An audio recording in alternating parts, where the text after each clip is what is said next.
Elijah, welcome to the Platform 7 community chat. Um, we haven't spoken in a little while, but well, we have been on and off speaking. But I think where you are at and the transition in your life and the changes that have occurred in your life over the last few weeks and months will be of incredible interest and of value to some of our members. And I think it'd be great if you could just start like a bit of like who you are, sort of what's been going on in in your own life over the last few weeks. I think that'd be a great place to start. My name is Elijah Rochelleau, and 3 weeks ago I was a senior at Bryant University in Rhode Island, and that was before I decided to take a chance, drop out my last year, and move to Chicago to work at this random startup that a week and a half later has me living in Dallas.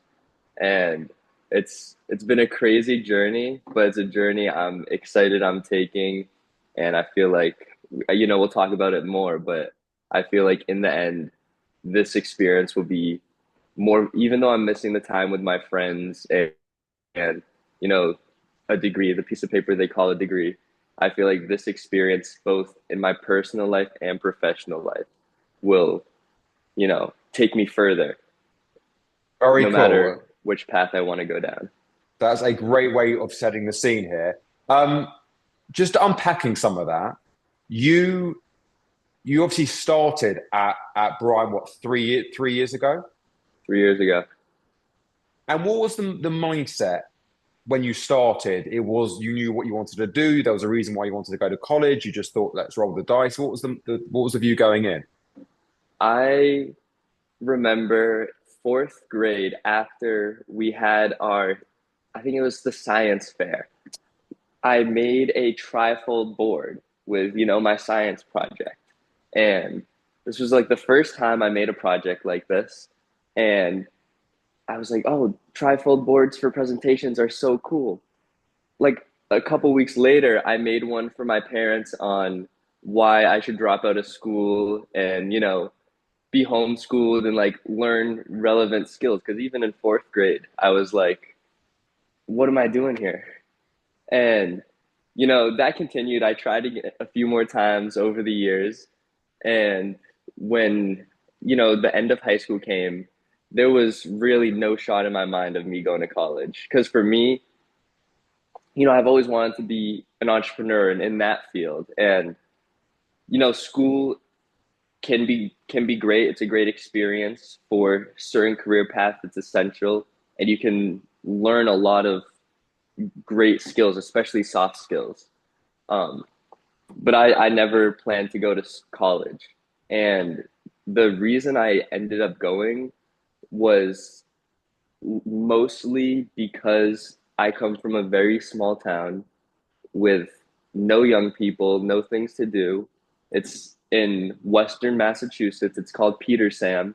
And just to give you, a reference of how small it is. I don't mean small in size. It was actually one of the bigger towns in Massachusetts, but it was small in the sense that we didn't even have a gas station.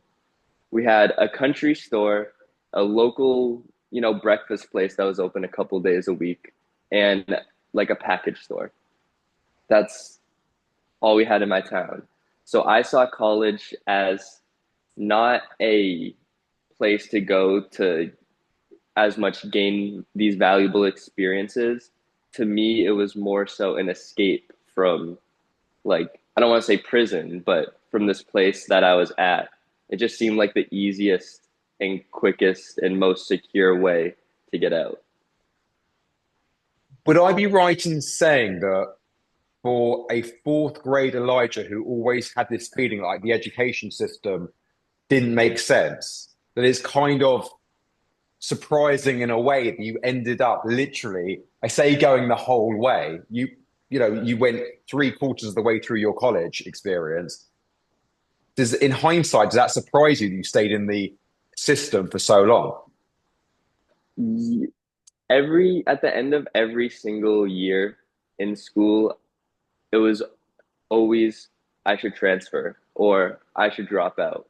And the main reason I didn't transfer is because I will say Brian gave me a lot of opportunities that, first off, almost no other students at Brian got, and I almost would be guaranteed not to have at other schools. And the reason I didn't drop out is, the same reason I went. If I did, I would just be shipped back to Peter Sam. You know, I'd probably figure something out, but I'd rather be with friends figuring it out at college, having a good time, than alone in my own cocoon of a town. And when you say you were given other opportunities that you wouldn't have received elsewhere, like what? Yeah. So I tell people that even though I don't have a degree from the university, I got more value out of that school than almost everyone who will get that degree or has.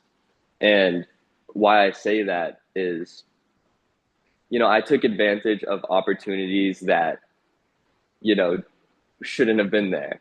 I was the one of three student representatives on the Entrepreneurship Center Design Committee. So one of the trustees donated money for an entrepreneurship center, and I worked with administration and architects to design this new center, determine what it would be used for, how it would be used, and the functions of it. I was also on a similar committee for the makerspace. Um, I got real close with several of the trustees. My good friend Tyler. We ended Yeah. up on one of their yachts randomly. It was all the school administrators, some trustees and donors, and then me and Tyler, just us two goofball students. Like, oh, this is so sick. Did you consciously engineer these opportunities, or did they just land in your lap? Were you like navigating? I will say, so luck definitely had its part in it. The coincidence that we would get donated, the money for these centers while I was there and in this position. But I, over my 3 years there, I every day was putting myself in a position to receive those opportunities, right? I was involved with everything that I could be. As you very graciously helped. We built Bryant Ventures, which in 2 weeks became the largest business club on campus. And, I started that, like, wouldn't have happened without you, Ricky. That's so true. But I Thank started you. that on my own. And I started it because we had an entrepreneurship club at school, which was the largest business club and used to have like 100 members at the meetings before COVID. So I don't know this Brian CEO, but to me it turned into more of a general business club and networking club over my years.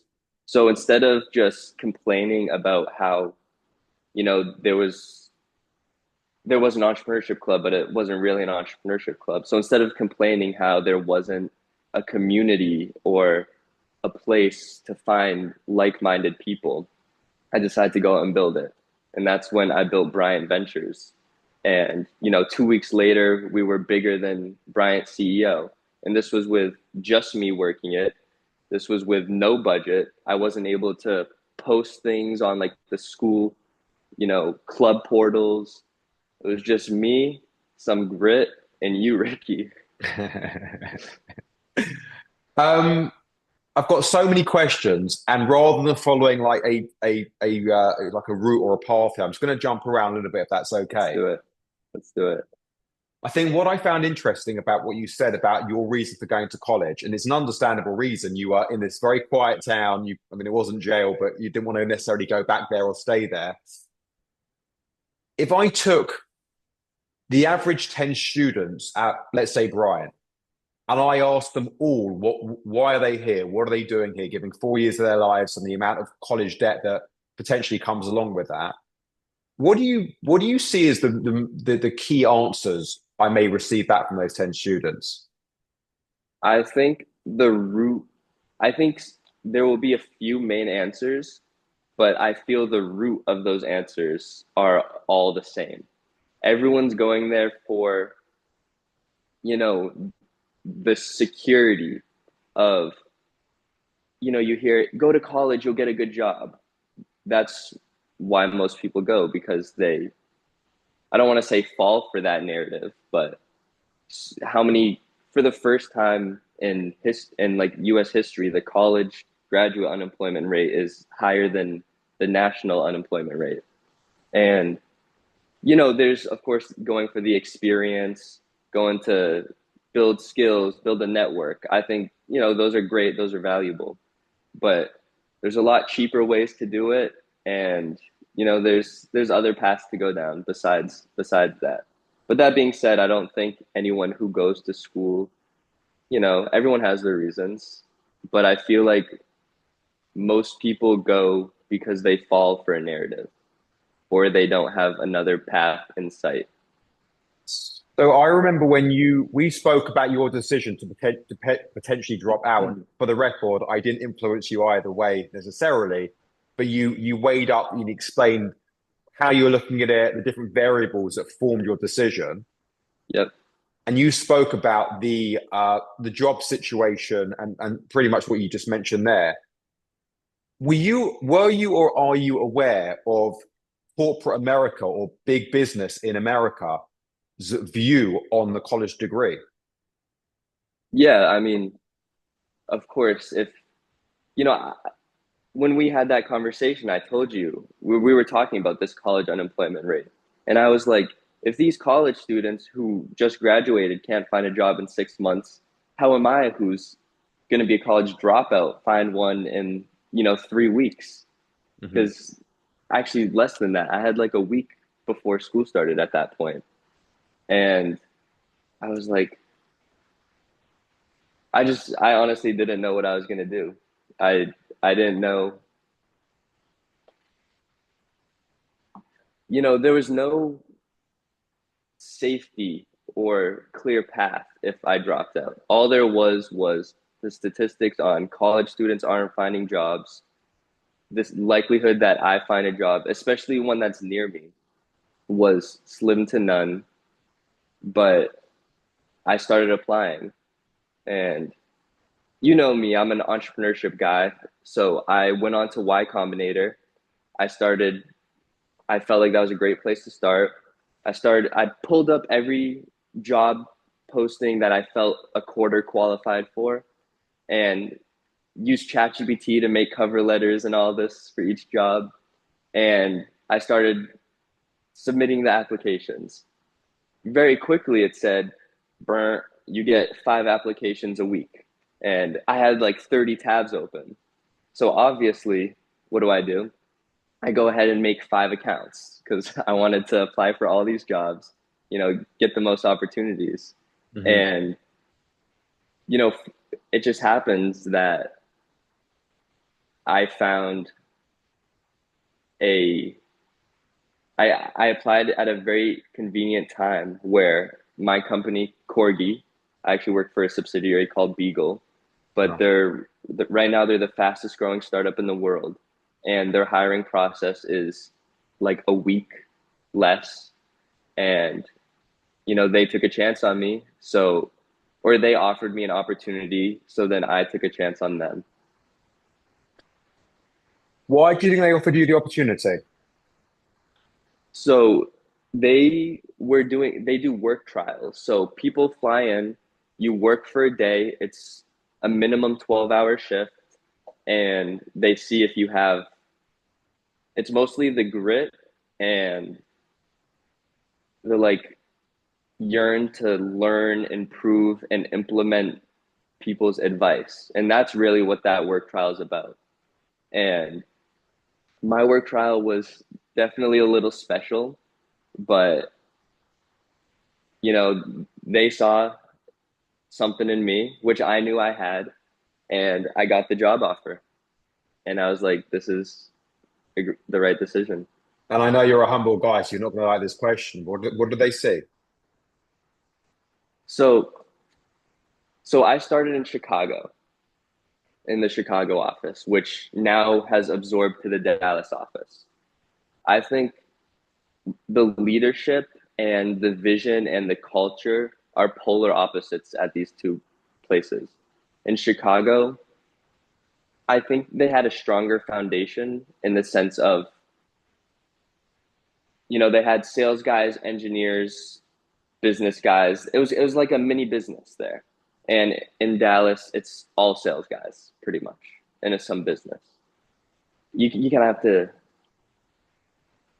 In Chicago, I think they just saw that I was asking questions, I was looking to improve, I wanted to work hard, and I was working hard.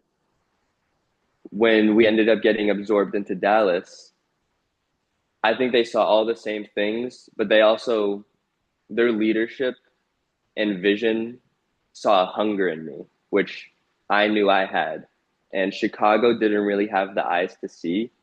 And it kind of did move me in. Can I interject? Please. I want to segue into another question. I think this is like very relevant and an interesting and important question. I get asked a lot from people who have graduated, considering dropping out, people who don't want to go to college. I want to get out there. I want to start working. I want to get a job. Mm-hmm. And it's not that easy to do. You and I had the same conversation and we spoke about it. You went out there and made it happen pretty quickly in what is a very exciting and interesting opportunity.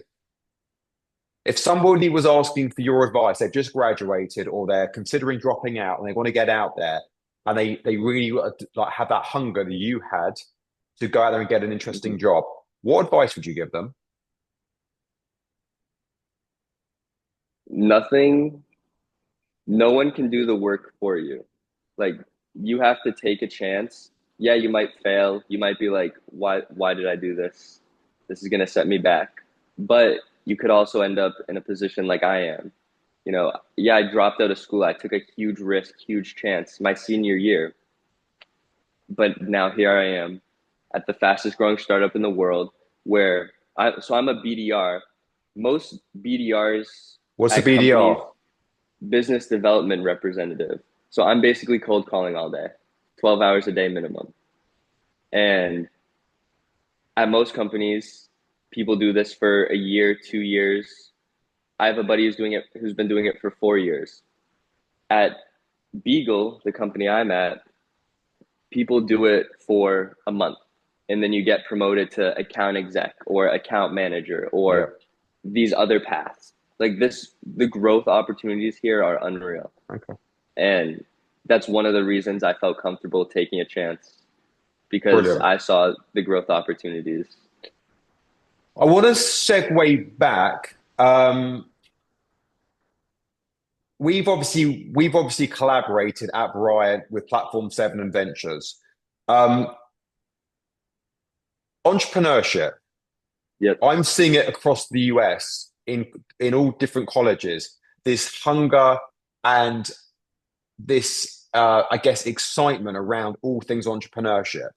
Probably more so today than ever. There's this just entrepreneurial spirit like building and growing in the US, especially amongst like I guess the younger demographic. What do you put that down to? What patterns are you seeing? Well, I think there's a few things. One, we've there's never been a better time to be an entrepreneur. There's so much opportunity and places to start like markets and segments to start a business. So much innovation that's going to come with the technologies and opportunities we have today. So I think one is there's never been more opportunity. The second one is, there's a bit of kind of a mystical view of entrepreneurs. You see Jeff Bezos, Mark Zuckerberg, Elon Musk, these super rich, cool guys. And, of course, everybody wants what they have because they have everything, at least material wise. So I do think there's an aspect there. Mm-hmm. But it does take a different breed to be an entrepreneur. And I feel a lot of people don't understand what it means to be an entrepreneur and how much work it truly takes. And that's one of the reasons why I came to this company and took the chance is I knew that if I stayed at school, I was like, oh, I could work hard and, start my own thing. But I also had 21 years to do that before. So why didn't it happen? And I do think it's largely because my environment and what I was surrounded by. So I was like, if I can't do it alone yet, then I'm going to go somewhere that will give me the skills, the work ethic, the help me understand what it truly takes to be an entrepreneur. And we work minimum 12 up to 16, 17 hours a day here. That's on the weekdays. And then we work on the Saturday from 10 to 4 minimum. So, I I meet so many aspiring entrepreneurs who want to go and set up a company tomorrow. And from my own experience, the only reason I was able to set up a company is because I watched others run a company. mhm. And listen, I wouldn't say it's unrealistic because you see it all the time. People do it. People go from 0 to 100. They go from college to starting their own company without working elsewhere. But I always feel like to work in different companies, you learn so much, and that's just such an important part of the process. It's such a key step.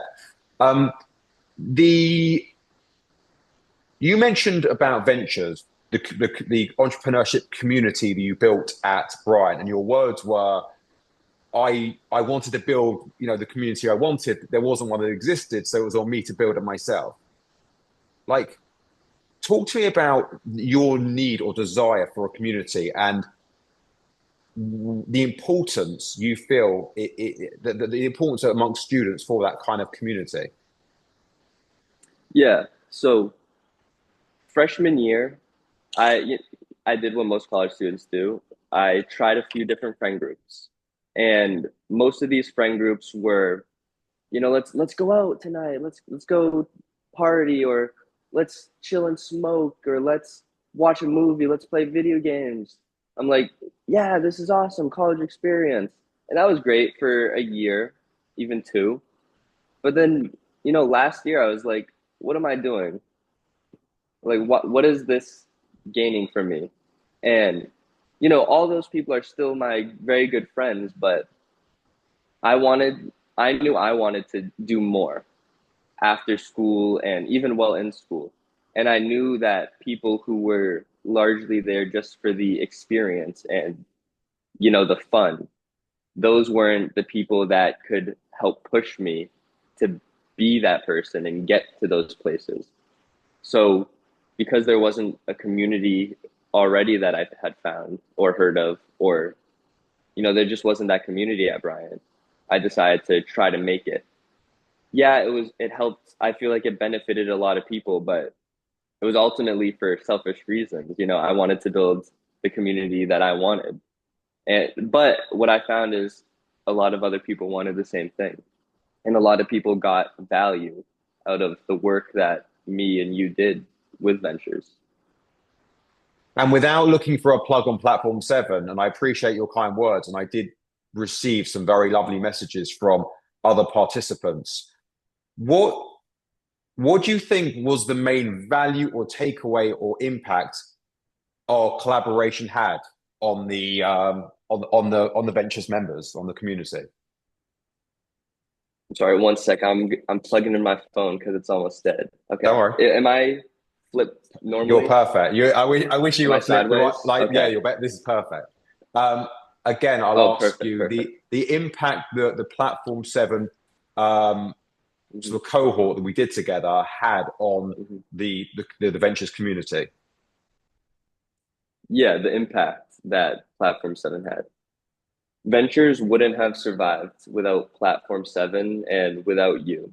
I think, maybe we could have been small, but you and Platform 7 helped catapult us to, becoming the biggest business club on campus. And I think that something that's always the importance of it is always stressed, but no one really finds it, or a lot of people don't really find it. And that's a mentor. And I feel like you came in and you were able to be that mentor for these dozens of students who would show up every week. And we also heard you talk and give feedback. We asked you, especially me, a lot of questions. And, you were just like a figure for us to help us on our journey. Like we're all still, we all have our goals and aspirations, but for a lot of people, it's just themselves working towards that goal. And I think you and Platform 7 and the community behind it were a great like support system and mentor and community to help these people really make big leaps towards these goals that they have. That's amazing to hear. I really appreciate the feedback, and I really enjoyed it. It was great fun, and listen, it's also great to hear what some of the other the Ventures members who I do keep in touch with, where they're at, what they're doing. I'm smiling because one or two of the guys read my book recently, and it was just very nice feedback. But it was great. It was a great experience, great opportunity. Which leads me on to what I mean. I think you touched on it a little bit. What are your goals? What's the dream? Yeah. So, I did say my dreams to start my own business, and I have toyed with it and even created business plans and taken some action towards it.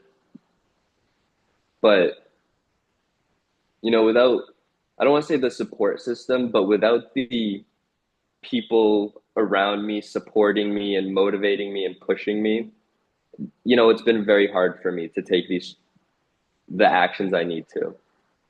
So my goals are to start my own business and to make a good impact, to leave a good impact on the people I surrounded myself with and the people I affected and this planet.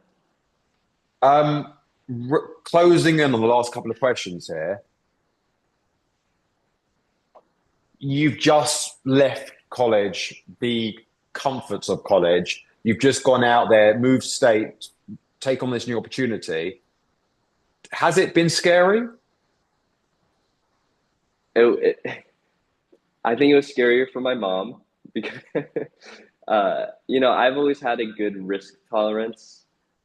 Not a stupid one, but I, I've always been someone who could take risks if there was, yes, some downside, but huge upside potential. Like with starting ventures, there's downside that no one could show up, but the upside was I built the culture and community I want. Mhm. And, I feel like that was the chance I took dropping out and coming here. Yes, I drop out. Worst case scenario is I come back next semester or, you know, I, or I find something else that works. But best case scenario is I'm part of an awesome startup that raised 60 million plus in Series A and it's planning to start Series B the same year, which is unheard of. Very cool. Um, just jumping around here to sort of round things off. What's the best bit of advice you've ever received? The best bit of advice I've ever received. I think people just have to take a chance on themselves. And, when you're taking a chance on yourself, the biggest thing that determines the outcome is the one thing you can control. It's yourself. So, it's not like you're relying, yes, you probably will be relying on some other people and some other things, but you have the complete ability to work hard, to learn, to improve yourself, to fail fast and start again. And yeah, just take chances on yourself because if you really want it, which so many people do, you can work and yeah, you'll fail.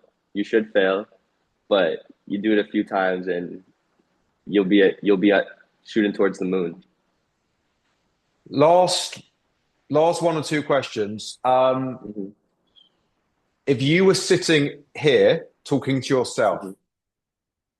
and you were to ask yourself, what's the one bit of advice Elijah needs to hear right now in this moment? What advice would you give yourself? Honestly,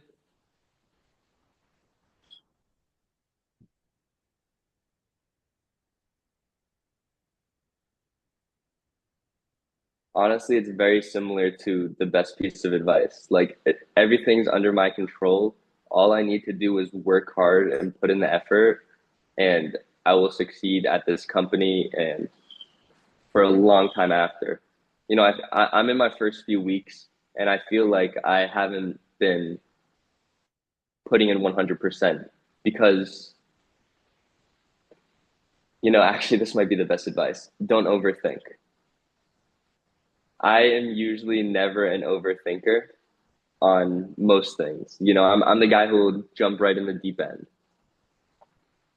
For one of the first times with this job, I've been overthinking. So it's cold calling, and we're calling property managers, and it's a numbers game, really. But somehow, especially this week, I've kind of got it in my head that, oh, I have to have my pitch perfect, like based off the script. I have to do a bunch of research on, the property managers and the companies I'm calling. I have to think about perfectly what to say. And that's hindered my performance a lot. And all I need to do, and I know I need to do it, is just take a breath, stop overthinking, and just press go. Take the action. If there was one question you could ask me, what would it be? One quick, Ricky, I have asked you hundreds of questions, so I'm gonna have to think of something I haven't asked. You know what? You don't even need to answer the question. If there was you can leave it there. I feel like you have asked me a ton of questions, and I'm going to deflect from that one. Hmm. The I was at like a I guess it was called like a post exit founders, all these business owners that had sold companies in New York on Thursday night, and this guy in his mid 50s, he sold multiple companies, four exits. He now invests in 1,200 businesses, and he stood there talking about his journey, what he'd achieved, and the life he lives, and he has four homes around the world, and he's set up his life for just perfection, living the life he wants to live.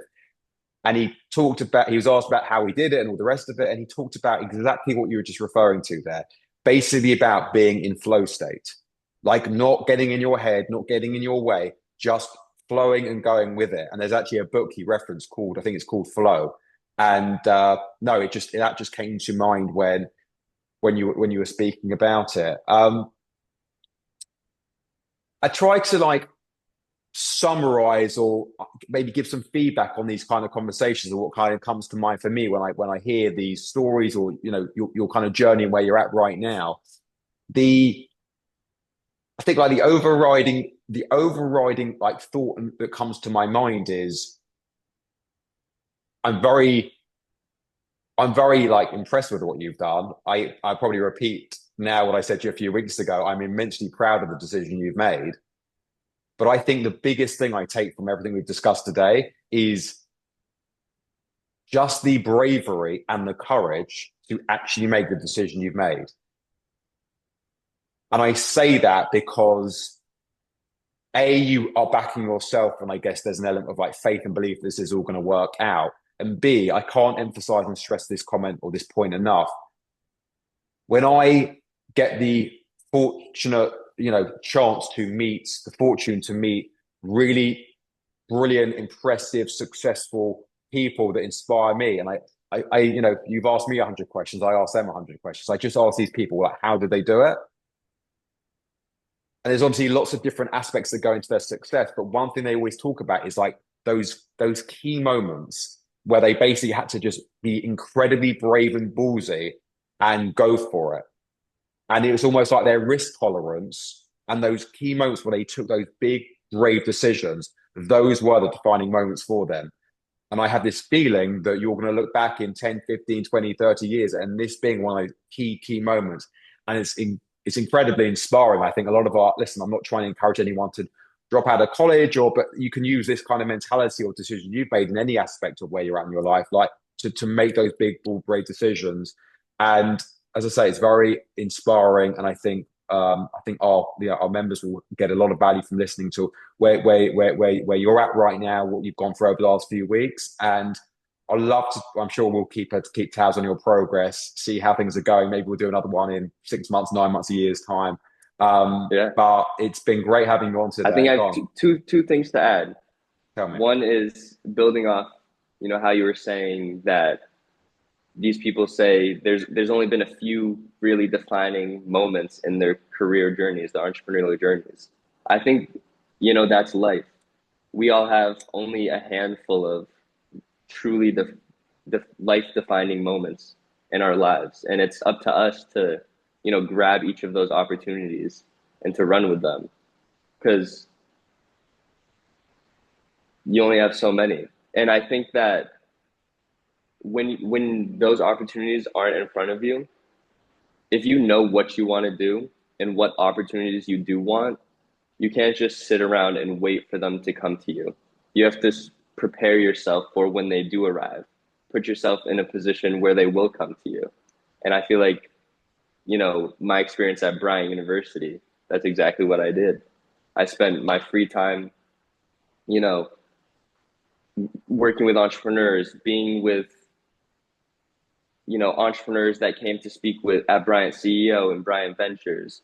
So I was trying to learn as much as I can, and I was putting myself in a position by, to get some opportunities by going up to them after the meeting and talking with them. I've met a few of them out for drinks or coffee after, and yeah, just put yourself in a position where when the opportunities you want to come, put yourself in a position that when they do come, you're ready for them. Yeah. That's very cool. I think that's a great way to end it there. It's great advice. And yeah, I wish you all the best and thank you very, very much for your time today. Thank you, Ricky. Thanks, Elijah.